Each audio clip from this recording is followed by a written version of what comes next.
e lhe disse: porquanto confiaste no rei da Síria e não confiaste no Senhor teu Deus, o exército do rei da Síria escapou das tuas mãos.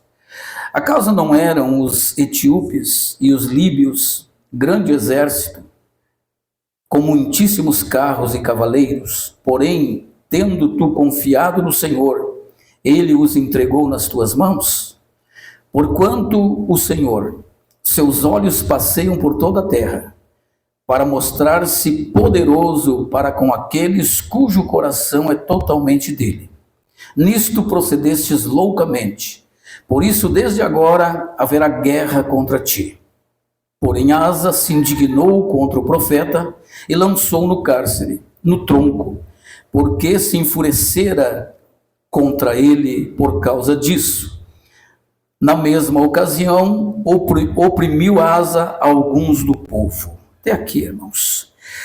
Graças te damos, Pai maravilhoso, pela tua palavra. Conceda-nos graça, abra os nossos olhos, dá-nos compreensão e que tu venhas renovar as nossas forças, Pai. Encher-nos de alegria da tua presença e da tua palavra. Assim eu oro em nome de Jesus e te agradeço. Amém e amém. Podem sentar em nome de Jesus. Louvado seja Deus. Enquanto eu preparava esta mensagem hoje pela tarde, irmãos, Deus me mostrou a importância de sermos firmes e constantes na obra de Deus. Este rei chamado Asa, ele foi o terceiro rei de Israel. Ele reinou 41 anos. Ele teve um início marcante, extraordinário, marcado pela reforma. Ele confiou em Deus, ele destruiu todo o império da idolatria, e ele promoveu a busca ao Senhor, trazendo paz sobre o reino. Mas infelizmente, no final da sua jornada, ele falhou na fé. E é sobre isso que eu quero falar com vocês, irmãos. Não basta nós começarmos bem, nós temos que acabar bem também. Então essa mensagem nos traz esta mensagem. O rei Asa, ele foi um excelente rei, não é? A Bíblia diz que ele era temente a Deus, que ele reinou e fez o que era reto perante o Senhor. Ele tirou toda a idolatria de Israel, ele restaurou o culto em Israel. Até a sua própria mãe ele destituiu do cargo de rainha-mãe, porque a sua mãe era uma idólatra. Ele fez isso. Então ele provocou zelo pela obra de Deus, pela palavra de Deus. No início da sua jornada, ele se mostra zeloso, cuidadoso na obra de Deus, não é?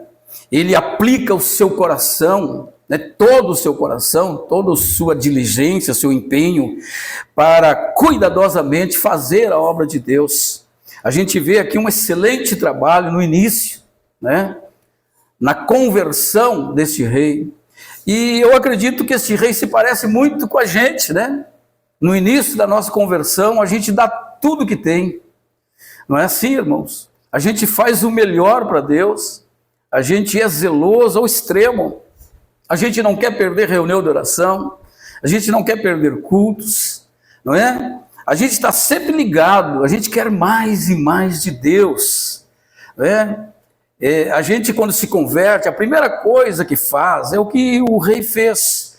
Ele elimina toda a idolatria da sua vida, ele fez uma limpa, ele destruiu, ele disseminou, quer dizer, arrancou de Israel, de Judá, toda a idolatria, porque o coração dele, irmãos, era totalmente de Deus.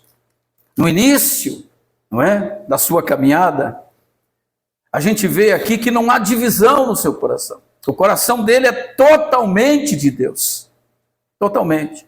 Como no início da nossa conversão, irmãos, quando nós nos convertemos, nós queremos sempre dar o melhor para Deus, Somos dedicados, levantamos de madrugada para orar, para jejuar, ler a Bíblia, Temos sonhos missionários, temos projetos, não é? De fazer a grande obra do Senhor com muita reverência, com muito temor no nosso coração.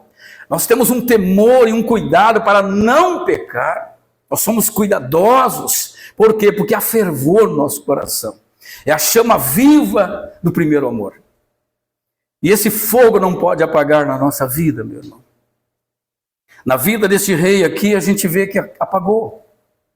Depois de 36 anos, 35 anos de paz, de alegria, então, um belo dia vem a guerra na vida dele. O rei Asa, ele reinou 41 anos em Judá. Ele fez o que era reto e o que era bom perante o Senhor, seu Deus. Ele aboliu os altares dos deuses estranhos e o culto nos altos, quebrou as colunas e cortou os postes ídolos. Ordenou a Judá que buscasse ao Senhor, seu Deus, o Deus de seus pais, e viesse e ouvisse a lei do Senhor. Também aboliu de todas as cidades de Judá o culto nos altos e os altares de incenso, e houve paz sobre o seu reino. Então ele fez o que era reto ao Senhor. Veja, irmãos, aqui eu estou mostrando para vocês a importância do primeiro amor, né? Os primeiros passos da nossa conversão. Quando nós temos um encontro com Deus, a nossa vida é transformada, o amor de Deus vem e enche o nosso coração, e a gente quer viver esse amor.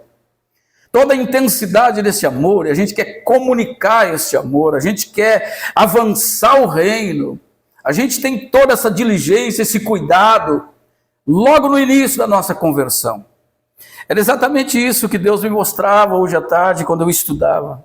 A importância, né, irmãos, do início de tudo. Nós precisamos conservar essa integridade.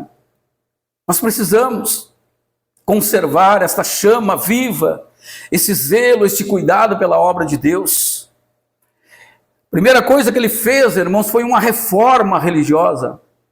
Ele tirou toda a idolatria, não é? Ele ordenou o povo que cultuasse a Deus, que buscasse a Deus. Ele influenciou pessoas, porque ele tinha agora um novo coração, a chama ardente do Espírito estava acesa na sua vida.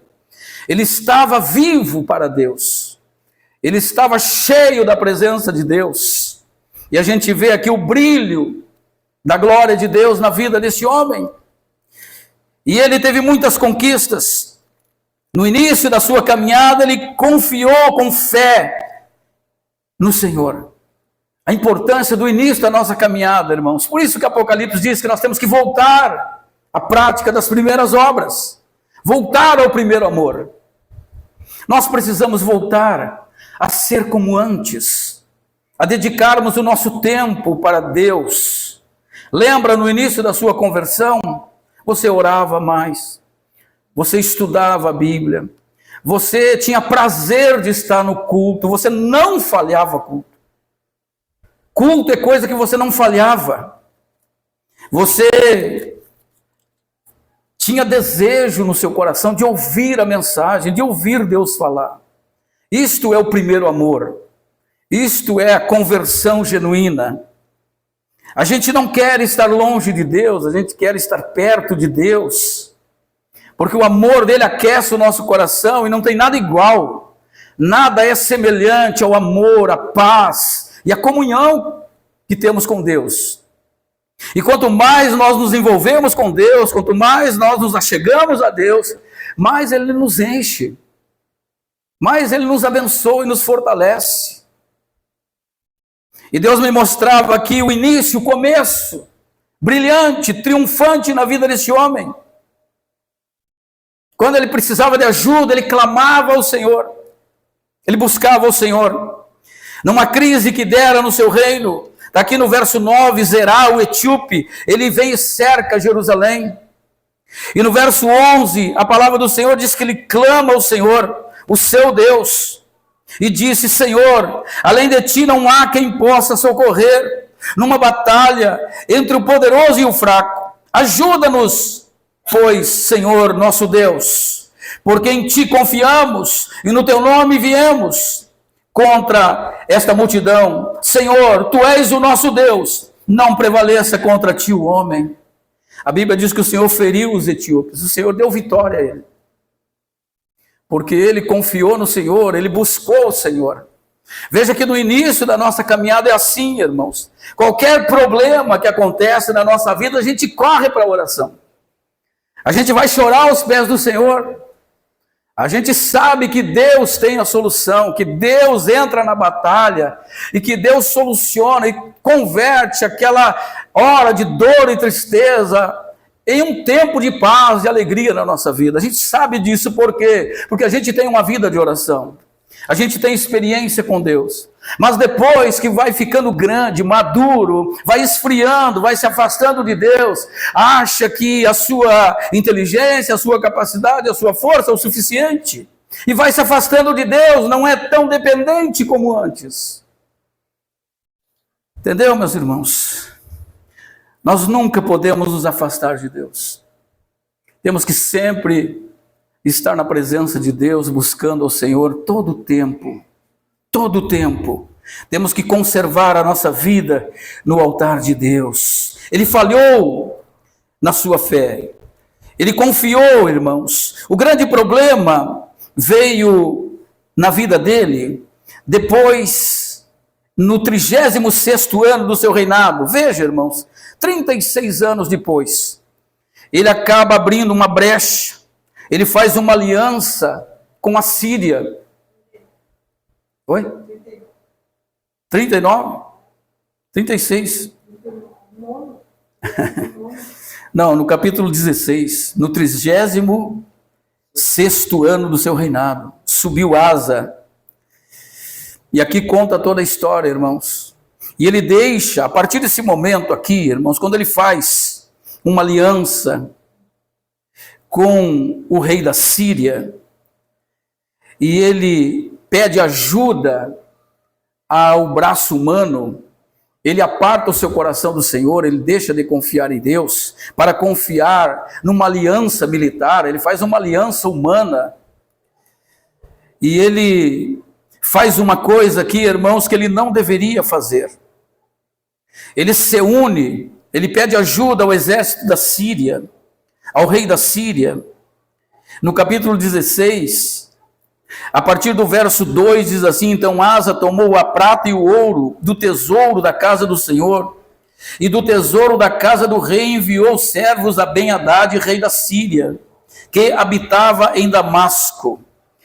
Irmãos, lá no capítulo 15, antes um pouquinho, verso 18, de 1 Reis, diz que ele tomou todo o ouro e toda a prata da casa do Senhor, para colocar na mão do rei da Síria, pedindo ajuda, porque Israel, ele estava em conflito com Israel. Israel tinha se aproximado de Judá para fazer guerra, e ele deixou de confiar em Deus, pediu ajuda ao exército da Síria, e como se não bastasse, ele enviou ouro e prata para que o rei da Síria, Ben-Hadad, viesse lhe ajudar.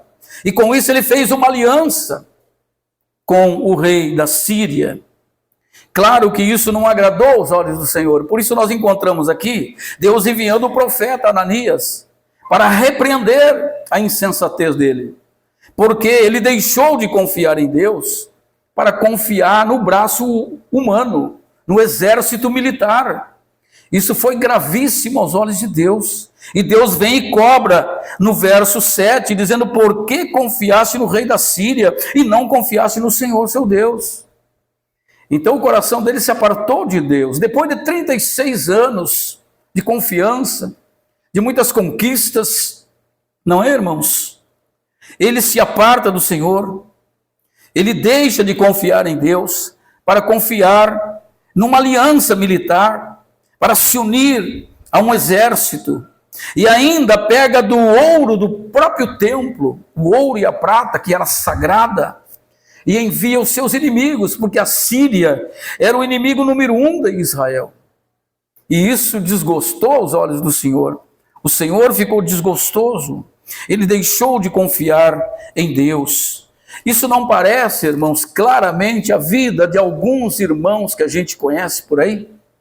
Pessoas que ao longo da vida, eles dedicam a sua vida à obra missionária, para baixo, para cima, né? Correm, levantam cedo, fazem programas de rádio, fazem cruzadas, confiam no Senhor, manifestam o brilho da glória de Deus, refletem o brilho da glória de Deus, exalam o perfume de Cristo.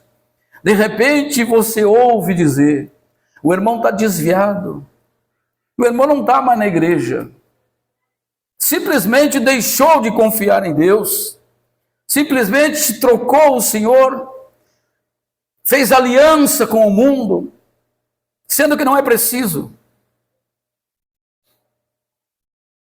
A nossa aliança que temos é com Deus, o Deus que supre cada uma das nossas necessidades em glória. Nós não podemos nos afastar de Deus, irmãos. Nós não podemos nos afastar. O nosso socorro vem de Deus, a nossa força vem de Deus, a nossa saúde vem dele. Tudo o que temos, toda boa dádiva, todo dom perfeito vem lá do alto, do Pai das luzes, no qual não há sombra e nem mudança de variações. Ele é o mesmo sempre. Nós mudamos, ele não muda.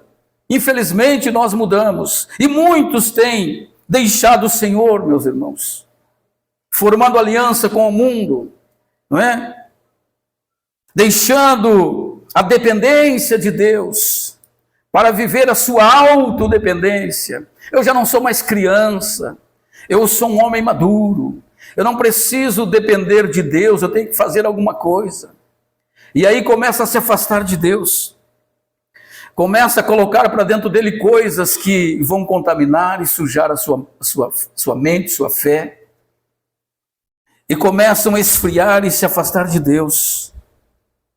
Começam a confiar no dinheiro, começam a trabalhar, e começam a adquirir riqueza, e começam a colocar o seu coração e firmar a sua vida na sua instabilidade, na sua riqueza, e aparta-se do Senhor. Então nós temos que ter esse cuidado, meus irmãos, para não nos afastarmos de Deus. Nós somos eternamente dependentes de Deus. A palavra do Senhor diz que ele não confiou, ele deixou de confiar no Senhor. E o profeta até cita para ele a grande vitória que Deus deu a ele. E disse, olha, o exército do rei da Síria escapou das tuas mãos. Acaso não foram os etíopes, os líbios, um grande exército, com muitíssimos carros de cavaleiro, porém tendo tu confiado no Senhor, ele não entregou nas tuas mãos?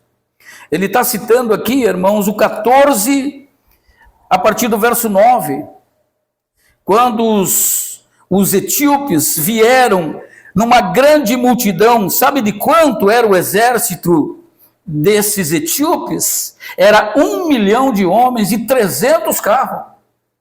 1 milhão de homens e 300 carros poderosos, carros de guerra, como que hoje blindados. Sabe o que é isso? Exército forte, uma multidão que vinha para destruir eles. E se não fosse o Senhor, eles haviam destruído. E o profeta disse, esqueceu dos líbios, dos etíopes, que vieram contra vocês? E quando tu confiou em Deus, Deus não deu a vitória? Veja só o profeta mansamente, amorosamente, refrescando a memória dele. Diz, acaso quando tu buscou o Senhor, quando veio aquela grande multidão invencível, que com toda certeza iria destruir, esmagar, fazer sardinha de vocês, quando vocês clamaram ao Senhor, por um acaso Deus não os entregou na mão de vocês? Uma reclamação justa, não é, meus irmãos? Deus vem atrás de nós. A graça dele é tão grande. Aqui a gente vê Deus vindo atrás dele. Aqui nós temos um crente desviado. Mas a graça de Deus é tão grande, tão maravilhosa, que Deus vai atrás. Lembra quando Elias entrou para dentro da caverna? Se escondeu? Deus foi atrás. Elias, sai daí. Não fica com medo, Elias. Não fica com medo. Deus vai atrás, irmãos. Naqueles 21 dias de jejum, eu estava orando e jejuando aqui, quando nós empreendemos pela nossa irmã, a Clenoir. Deus me mostrou claramente, irmãos, o porquê Deus vai atrás. Quando o Davi pecou, a Bíblia diz que Natã, o profeta, foi atrás. Entrou dentro do palácio e contou uma história para ele. Deus foi atrás. Ele havia pecado e Deus foi atrás. E o Espírito Santo me revelou o seguinte, irmãos, uma coisa importantíssima. Preste atenção no que eu vou dizer. O porquê Deus vai atrás. Por que Deus enviou Natã até Davi? Para repreender Davi, para refrescar a memória de Davi, para fazer com que ele entendesse a gravidade do seu problema, porque ele estava cego. Deus enviou Natã. Sabe por quê, irmãos? Porque se Natã não vai atrás de Davi, Davi não tinha parado. Isso Deus me revelou. Se Natã não vai até o Davi, Davi não tinha parado de pecar. Entendeu? Então por que Deus envia o Espírito Santo a nós? Porque Ele nos ama. E é a única coisa que nos faz frear, parar de errar o alvo, parar de pecar, parar na presença de Deus. É tão maravilhoso, irmãos, uma vida de oração. Eu amo a oração, porque é na oração que Deus dá essas revelações, é na oração que Deus nos dá as mensagens, que nos mostra coisas que precisamos ver. É diante de Deus, irmãos. Vocês já pararam para pensar por que Deus ordena nós orarmos? É uma ordem, é um mandamento. Será que Deus não sabe do que nós precisamos? A Bíblia diz que Deus é onisciente. Antes que a palavra me venha à boca, Ele sabe o que eu vou dizer. Então por que Deus quer que eu ore? Será que é para refrescar a memória dele? Não, irmãos. Deus quer que nós oremos, porque Ele quer revelar algo para nós. Porque Ele quer se revelar a nós. Ele quer que nós tenhamos uma intimidade com Ele. Nós temos que desenvolver uma vida de intimidade com Deus. Eu não sei vocês, mas eu já fui curado orando. É para isso que Ele manda nós orarmos. Porque quando nós estamos orando, Deus está se revelando a nós. Deus está nos fortalecendo. E Deus está nos curando. E está trazendo na nossa memória coisas que nós esquecemos. E Ele diz, não é para esquecer. É para confessar. É para se livrar disso. É uma inflamação. É um tumor que está lá, adormecido. Lá dentro do nosso ego. E a oração, irmãos, nos leva à confissão. Deus, Ele revela tudo. Ele mostra tudo. Então, por isso que nós temos que orar, irmãos. Porque Deus quer o nosso bem. Ele quer nos curar, nos renovar. Quem já foi renovado aí quando estava orando? Deus renova. É por isso que temos que orar. Não é para fazer Deus lembrar de algo. Não. Deus não quer isso. Deus quer nos envolver na sua glória. Nos encher da sua santidade, do seu poder. É por isso que Ele nos convida a orar.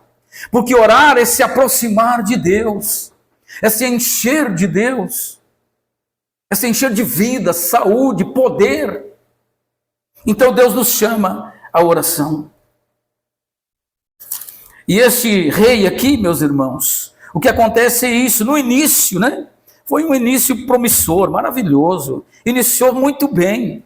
Vocês não concordam comigo? Que maravilha! Fazendo reforma, fazendo limpeza. Oh, glória! Parece nós quando nos convertemos, né? Ele, irmãos, ele destituiu a sua própria mãe, porque era idólatra. Não é assim quando nós nos convertemos. A gente não dá muito ouvido para a mãe, não. Porque o Evangelho é um divisor de água.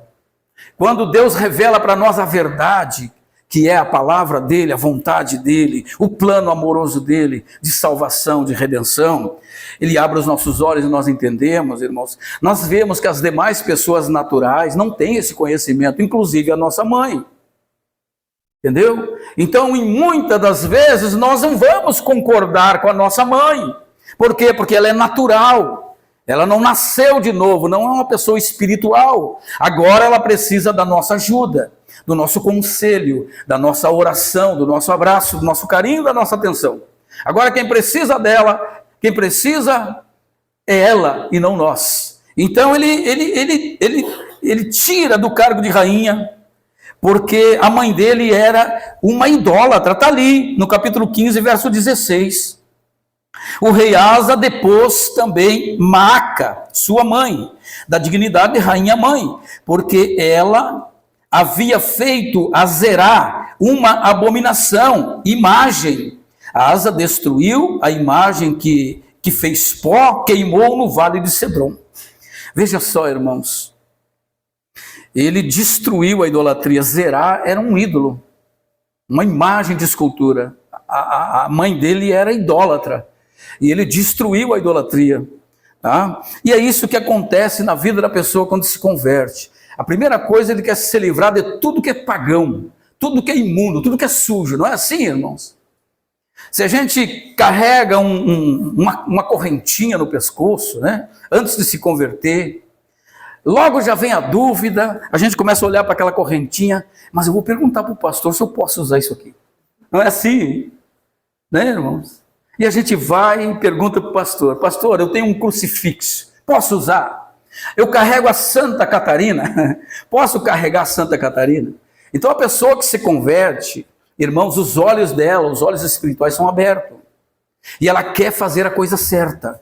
Então ela vai no líder espiritual, que vai direcionar ela se aquilo é certo ou não. Entendeu? É isso que acontece na conversão. A pessoa quer se desfazer de tudo que é contra Deus, tudo que é idolatria. Imagens de santo, essas coisas católicas. Isso tudo a gente arranca, a gente lança fora, porque a gente entende que atrás daquilo tem um demônio. Mas a gente vai descobrir depois que lê a Bíblia, depois que se converte. Os nossos olhos são abertos. Então veja só, irmãos, ele faz toda essa purificação, essa limpeza toda, e usa a autoridade de rei, restaura o culto, né? Foi uma grande reforma, brilhante, o que este rei fez.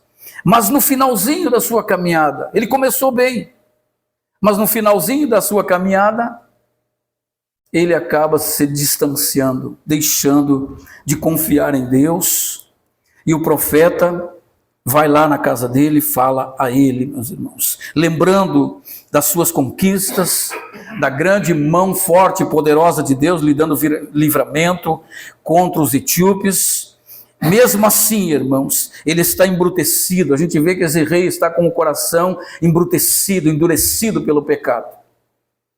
E ele diz no verso 9, que é a mensagem para nós nessa noite. Preste atenção no verso 9. Porque quanto ao Senhor, os seus olhos passam por toda a terra, para mostrar-se poderoso para com aqueles cujo coração é totalmente dele. Então esta é a palavra para nós, irmãos. Os olhos do Senhor percorrem toda a terra, para se mostrar forte e poderoso para com aqueles cujo coração é totalmente dele. O nosso coração tem que ser todo do Senhor. Ou seja, nós não temos que agradar o Senhor só no início da caminhada. Tem que ser toda a vida. Toda a vida. Veja que no início ele está ali, né? Agradando ao Senhor e fazendo o que Deus ordenou e fazendo uma grande reforma e sendo bênção mesmo. Mas depois ele fracassa. O coração dele se aparta do Senhor. E não pode acontecer isso, irmãos. Conosco não é diferente. Se nós não orarmos e vigiarmos, o nosso coração irá se apartar. E festa é o que não falta, né? Agora, aí o que teve de gente na festa linguiça, né? Teve muitas festas por aí, né? Tem gente que até falhou o culto para estar lá. Veja só, o coração já começou a se apartar. Quando nós começamos a priorizar outras coisas que não é o culto sagrado, o santo culto, então isso aí já é um sinal de que o nosso coraçãozinho já começou a se apartar do Senhor. Então, meus irmãos, e a Bíblia diz, irmãos, que ele agiu o quê? Loucamente. Essa foi a expressão que o profeta usou. Ele agiu loucamente. E olha o que ele diz mais aí no verso 9 ainda. Por isso, desde agora, haverá guerra contra ti. 35 anos de paz, irmãos. É brincadeira? 35 anos de paz. No 36º ano, instaura a guerra, e ele, em vez de fazer o que fez antes, buscar o Senhor e confiar ao Senhor, ele vai buscar a força do exército do rei da Síria. Ele não confia no Senhor, ele se aparta do Senhor, e ele arruma uma grande encrenca contra o próprio Deus. Deus disse: tu agiu loucamente.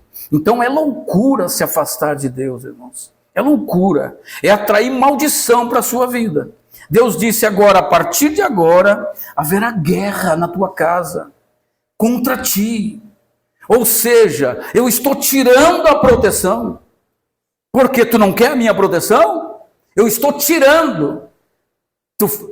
Tu quer ir para a guerra sem eu, sem a minha presença? Então haverá guerra. Veja só, meus irmãos, e um coração endurecido, quando ele é repreendido, ele endurece mais ainda, irmãos. Em vez de amolecer, Deus enviou o profeta para corrigir ele, para chamar ele ao arrependimento. Ele não se arrepende. A Bíblia diz que ele se enfurece, ele fica louco. Ele manda prender o profeta, atar no tronco, e ainda judia de bastante gente, de muitos do povo, diz a palavra. Porém Asa se indignou contra o profeta e lançou no cárcere, no tronco, amarrou no tronco, porque se enfurecera contra ele por causa disso. Na mesma ocasião oprimiu Asa alguns do povo. Veja só, irmãos, endureceu o coração. Em vez de amolecer, em vez de cair de joelhos, se arrepender: pequei, eu errei, Senhor, me perdoa, eu fiz loucura, eu busquei ajuda na pessoa errada, eu dei as costas para o Senhor, tem misericórdia de mim, Senhor. Ele não fez isso. Ele foi mais estúpido ainda. Ele endureceu, errilhou os dentes, mandou prender o profeta, tocou no santo de Deus. O que aconteceu, irmãos? A Bíblia diz que depois de 3 anos ele ficou doente dos pés. Ele ficou doente depois de 3 anos. Ele ficou doente. Diz a partir do verso 11 a história: eis que os mais atos do rei Asa, tanto os primeiros como os últimos, estão escritos no livro da história dos reis de Israel e de Judá. No 39º ano do seu reinado, caiu Asa doente dos pés, e a sua doença foi extrema e grave. Contudo, na sua enfermidade não recorreu ao Senhor, mas confiou nos médicos. Descansou Asa com os seus pais, morreu no 41º ano do seu reinado. Veja só, irmãos, ele deixou de confiar no Senhor para confiar nos médicos. Olha só aí, ó. Deixou de confiar em Deus para confiar na aliança política, na aliança militar, não é? O Senhor repreende ele não volta atrás. Depois de 3 anos, veja, no 39º ano, quando foi que ele fez a aliança? No 36º ano. 6 para 9 são quantos? 3. Ele foi repreendido, irmãos, no 36º ano. E ele seguiu na sua teimosia. No 39º ano ele ficou doente. Veja quanto tempo Deus deu para ele. 3 anos para ele se arrepender. E ele não se arrependeu. E ainda ele ficou doente, sabe quantos anos? 2 anos mais ainda. Porque ele morreu no 41º. Ao todo deu 5 anos. Um coração duro não é brincadeira, né, irmãos? Quando a pessoa fica enfurecida contra Deus, só Jesus, né? Então, meus irmãos, o que aprendemos aqui? Enquanto estamos com o coração macio, enquanto estamos na presença de Deus, nos deleitando da graça de Deus, bebendo na fonte da água da vida, vamos ficar aqui, vamos confiar, vamos continuar confiando, não vamos nos apartar do Senhor por nada. Não vamos fazer aliança com ninguém que não seja uma aliança cristã. Esta é a mensagem que Deus nos traz nesta noite, meus irmãos. Não basta começar bem, Vocês viram? O rei Asa começou bem, abrindo congregação, orando, jejuando, orando em monte, fazendo cruzadas, fazendo campanha. Depois, ele se aparta. E é assim que acontece muitas das vezes com muitos missionários. Vão para os montes, fazem cruzadas, depois andam com as menininhas por aí. Se aparta o coração do Senhor. A Bíblia diz que o Senhor é forte e poderoso com aqueles cujo coração é totalmente dele. Totalmente dele. O nosso coração tem que ser todo de Deus. Não podemos dividir o nosso coração. Todo o nosso coração, a nossa vida inteira, temos que ser fiel ao Senhor e temos que confiar no Senhor. Jesus disse claramente em Mateus 7, não podemos servir dois senhores. Não podemos, porque vamos aborrecer um e nos apegar mais ao outro. Não podemos. O nosso coração, irmãos, tem que ser totalmente dele, do Senhor. Tudo que nos oferece perigo, tudo que coloca em risco a nossa fé, a nossa espiritualidade, a nossa comunhão com Deus, feche a porta. Feche a porta. Não faça amizade. A nossa aliança é com Deus, é com os santos. Vocês entendem, irmãos? Não podemos dar lugar. O rei Asa, ele tutubiou, ele deu lugar, ele enfraqueceu. Amém? Ele deixou de confiar no Senhor para confiar na política, para confiar no exército, para confiar nos médicos. E o fim da sua vida foi trágico. Ele adoeceu dos pés. Ele ficou doente dos pés. E ele morreu, endurecido diante do Senhor. Veja só, meus irmãos, precisamos conservar e cultivar uma vida de oração. Amém? Seja firme, seja constante. Venha doente, venha rengueando, venha engripado, venha buscar Deus. Não deixe essa cadeira vazia. Não dê o seu lugar para ninguém. Antes que venha a guerra, antes que venha a doença nos pés. Não deixe o Senhor, irmãos. Não deixe. Deus é amor. Deus é maravilhoso. Mas Ele sabe disciplinar. E a disciplina de Deus é dura. A gente está vendo aqui, irmãos. Deus não isentou ele. Não isentou. A guerra não se apartou da vida dele. E ele ficou doente dos pés. Ele sofreu anos. Ele sofreu. Por quê? Porque ele se apartou de Deus. Ele apartou o seu coração de Deus. Louve a Deus, sirva o Senhor, aqueça o seu coração, diga: Deus, me ajude. Não deixe, Senhor, que o meu coração ele seja atraído por outra coisa que não seja a tua presença. A Bíblia diz, irmãos, que o nosso coração, dele saem as fontes da vida. O nosso coração precisa estar em Deus. Vamos nos colocar em pé, vamos orar. Eu sei que esta mensagem, mais uma vez, foi uma mensagem de alerta para todos nós. A vida do rei Asa serviu de alerta para todos nós, para não deixarmos de orar, para não deixarmos esfriar nossa fé, para não nos afastarmos de Deus. Porque começa aos pouquinhos, irmãos. Começa o não vindo na terça-feira, não vindo na quinta-feira. Daqui a pouco, a pessoa não vem mais. Daqui a pouco ela deixa de confiar em Deus para confiar em pessoas.